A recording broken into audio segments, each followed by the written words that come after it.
Hello दोस्तों, जैसा हमने पिछली वीडियो में देखा था कि लूशियस ने लिसिटा को वेपन बना लिया होता है और आस्था और लीबे पर बहुत घातक अटैक कर देता है, लेकिन जाने से पहले वो अपना एंटी मैजिक और सोर्ड यूनो को दे देता है और यूनो अकेले लूशियस को हैंडल करने लगता है। दूसरी तरफ मिमोसा किसी तरह आस्था को हील कर देती है। एपिसोड की स्टार्टिंग में हम आस्था को देखते हैं जो रिटर्न कर चुका होता है। वहाँ पर लियो ने अपने फायर मैजिक से 2 पैलेडिन्स को ट्रैप करके रखा होता है। लियो बहुत खुश होकर बोलता है, आस्था तुम्हें दोबारा देखकर खुशी हुई। आस्था आते ही बोलता है, या थैंक्स यू गाइज, सच में तुम सबका बहुत बहुत थैंक्स। लीबे अचानक सीरियस हो जाता है और आस्था से कहता है, आस्था मुझे माफ कर देना। वो उस मोमेंट को याद करता है जब लूशियस ने लिसिटा को शील्ड बना लिया था और लीबे वहीं पर रुक जाता है क्योंकि इतने लंबे टाइम बाद उसने अपनी मदर को देखा था और उस पर अटैक नहीं कर पाता। उसी मौके का फायदा उठाकर लूशियस आस्था और लीबे पर बहुत घातक अटैक कर देता है। आस्था स्माइल करते हुए बोलता है, इट्स फाइन, हम दोनों साथ हैं। दूसरी तरफ लियो, फिनरिल और किर्श सब रेडी हो जाते हैं। तभी अचानक वहां एंट्री होती है नोएल की। वो आस्था को देखकर बोलती है, आस्था तुम्हें जिंदा देखकर बहुत खुशी हो रही है, मुझे लगा ही था तुम्हें कुछ नहीं होगा। वो चार्मी का माना रिकवरी फूड लेकर आती है और आस्था को दे देती है, जिससे आस्था फिर से रिकवर हो जाता है। उसके पीछे मिमोसा खड़ी होती है और वो उससे कहता है, मिमोसा मैं जिंदा वापस आऊंगा, वादा करता हूँ। मिमोसा भी उसे अलविदा कह देती है। आस्था नोएल से अपना एंटी मैजिक शेयर करता है और हम नोएल की न्यू फॉर्म देखते हैं जिसका नाम होता है Valkyrie armour, black dragon form, anti magic plus Leviathan form. Noel की वैल्किरी फॉर्म अब ब्लैक एंटी मैजिक में ट्रांसफॉर्म हो जाती है। रास्ते में बहुत सारे पैलेडिन्स उस पर अटैक कर देते हैं। नोएल अकेली उन्हें संभालती है और आस्था से बोलती है, इन्हें मैं संभालती हूँ, आस्था तुम लूशियस को रोको। आस्था नोएल की बात पर अग्री करते हुए आगे बढ़ जाता है। इसके बाद सीन शिफ्ट होता है लैंड ऑफ सन में। वहां पर बहुत ज्यादा फाइट हुई होती है, लेकिन हम देख सकते हैं कि राइजन 7 के मेंबर्स मिलकर भी लूशियस के पैलेडिन को रोक नहीं पाए होते। इसके बाद हमें पता चलता है कि लूशियस उस पैलेडिन की बॉडी को दूर से कंट्रोल कर रहा है। लूशियस उस बॉडी में शोगन का गला पकड़कर पूछता है, जब से मैंने अल्ट्रा गारगैंटुअन मैजिक का यूज किया है, मैं अपने पैलेडिन्स की बॉडीज को दूर से कंट्रोल कर सकता हूँ। ये शरीर भले ही मेरा अपना ना हो, लेकिन आखिरकार हमारी मुलाकात हो ही गई रियो। एक ऐसा इंसान जिसके पास मैजिक नहीं है और जिसका फ्यूचर मेरी नजरों से छिपा हुआ है। सच कहूँ तो तुम हमेशा मेरे रास्ते का कांटा रहे हो। मुझे बताओ, तुमने आस्था को इतना सपोर्ट क्यों दिया? इसका बाद हमें रियो का फ्लैशबैक दिखाया जाता है। रियो सोचता है, इस टेंगेंट्सु को पाने के लिए मुझे अपना सारा योरियोकू खोना पड़ा। मुझे इसका कोई रिग्रेट नहीं है, लेकिन ये मेरी सोच से बहुत ज्यादा कठोर था। ऐसा लगा जैसे मुझे अपना ड्रीम और अपने फ्रेंड से किया हुआ प्रॉमिस छोड़ना पड़ेगा। इस कठोर रियलिटी से बचने के लिए मैं पूरी दुनिया में अपने फ्रेंड को ढूंढने लगा। फिर एक दिन एक फॉरेन कंट्री में मैंने एक लड़के को देखा जिसके पास बिल्कुल मैजिक नहीं था। शायद किसी भावना से मैंने उस पर ध्यान देना शुरू किया। वो लड़का मैजिकलेस पैदा हुआ था और मेरी तरह शोगन नहीं था, वो एक कॉमनर था। फिर भी उसने कभी गिव अप नहीं किया। उसने लगातार हार्ड वर्क किया और हर चैलेंज का डायरेक्ट सामना किया। और फिर उस लड़के की मुलाकात उस फ्रेंड से हुई जिसे मैं ढूंढ रहा था। वो किसी चीज को प्रोटेक्ट करने के लिए स्ट्रांग बना और बिना रुके आगे बढ़ता रहा। उसने बहुत स्ट्रांग ओपोनेंट्स का सामना किया, बार बार लगभग मर ही गया, लेकिन उसने दूसरों को सेव किया, खुद को भी सेव किया और लगातार फाइट करता रहा।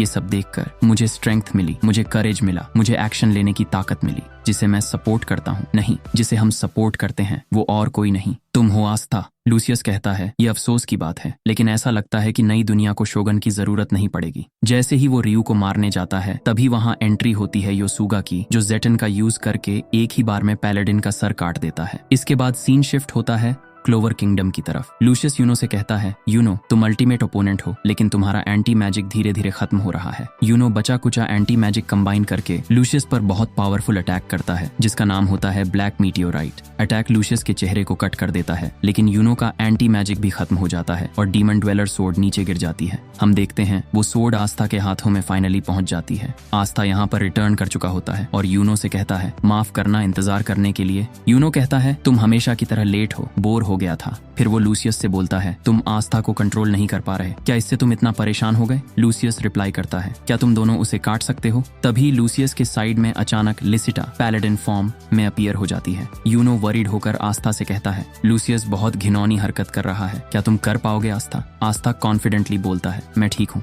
है ना लीबे? लीबे फ्लैशबैक में लिसिटा को याद करता है, वो मोमेंट जब लिसिटा ने उसे प्रोटेक्ट किया था। लीबे बोलता है, हाँ मैं आज भी यहाँ हूँ क्योंकि लिसिटा ने मुझे बचाया था। इसके बाद आस्था एंटी मैजिक के एक ही अटैक में पैलेडिन लिसिटा को खत्म कर देता है। आस्था अपने हाथों से अपनी मॉम को मारने से दुखी हो जाता है और पूरी रेंज के साथ लूशियस से बोलता है, खुद को तैयार करो Lucius, this is the final battle. इसके बाद वो दोनों लाइटनिंग स्पीड से लूसियस पर अटैक करते हैं। लूसियस भी बोन मैजिक से उन्हें किसी तरह हैंडल कर रहा होता है। लूसियस का हर अटैक बहुत पावरफुल होता है और वो रास्ते में आने वाली हर चीज को काट रहा होता है। आस्था, लीबे और यूनो तीनों एक साथ लूसियस को कॉर्नर करने लगते हैं। तभी लूसियस और आस्था की सोर्ड्स आपस में क्लैश होती हैं। आस्था इस अटैक को हैंडल नहीं कर पाता और एक पिलर से टकराने वाला होता है, लेकिन किसी तरह इसे मैनेज कर लेता है और साइड जंप मारकर बच जाता है। तभी लूसियस इतनी जोरदार किक मारता है कि पूरा का पूरा फिलर क्रश हो जाता है। इसके बाद फिर से वो दोनों मिलकर उस पर लाइटनिंग स्पीड से अटैक करने लगते हैं। इन अटैक्स के क्लैश की वजह से पूरा किंगडम टूटने लगता है। इसके बाद हम आस्था के पीछे, लीबे और यूनो के पीछे उसकी मॉम की शैडो देखते हैं। इसके बाद हमें बताया जाता है कि इस फाइनल फाइट में आस्था और यूनो एक दूसरे को लगातार पुश कर रहे हैं और भी फास्टर हो रहे हैं और उनका कनेक्शन और टीम वर्क गहरा होता जा रहा है और पहले से भी ज्यादा स्ट्रांग बनते जा रहे हैं। उनकी राइवलरी ही उनकी ग्रेटेस्ट वेपन बन चुकी है। उनकी राइवलरी ही उनकी लिमिट तोड़ने का रीजन बन चुकी है। इसके बाद हम लूसियस के चेहरे को देखते हैं जो सोच रहा होगा कि इन सालों की स्पीड लगातार कैसे बढ़ती जा रही है। इसके बाद सीन शिफ्ट होता है अड्रामिलेच की तरफ, जो दूर से ही फाइट के मजे ले रहा होता है।